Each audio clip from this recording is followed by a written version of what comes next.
arts plastiques permettent aux élèves de s'exprimer à partir de sujets, de propositions très ouvertes, et même parfois en abordant des projets vraiment personnels, s'exprimer à travers des moyens très très variés, puisqu'on va travailler le dessin avec différentes techniques, mais également la peinture, la sculpture, le volume, la photographie, la vidéo, les installations, la performance, enfin toutes les formes que propose l'art à travers les époques et l'art contemporain encore plus.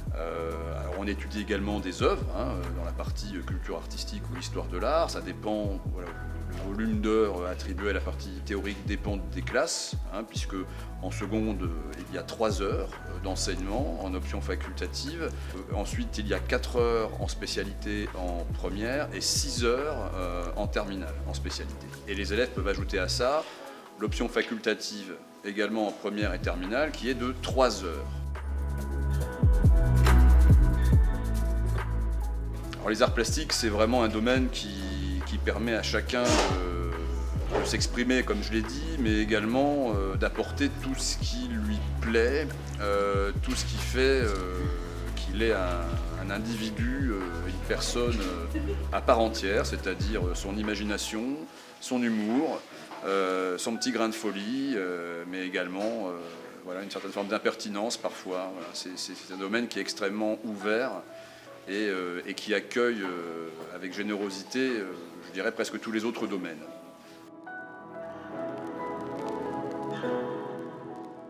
Qui revient souvent, donc il est peut-être utile que j'essaie d'y apporter une réponse. On se pose souvent la question de la différence entre les arts plastiques et les arts appliqués. La première chose que je peux dire, c'est que les arts plastiques sont une option qui s'intègre dans un bac général et le bac STD2A est un bac art appliqué à part entière, qui est un bac technologique. Donc on est dans un cas dans une option et dans l'autre vraiment dans un cursus assez spécialisé.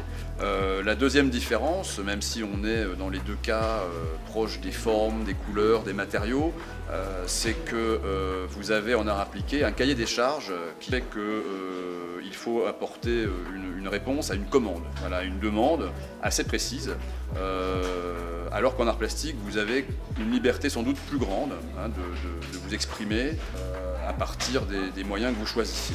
Ça serait peut-être une des différences, d'un côté quelque chose qui est quand même appliqué et qui prend en compte le cahier des charges, alors qu'en art plastique, vous pouvez travailler avec vraiment les moyens de votre choix.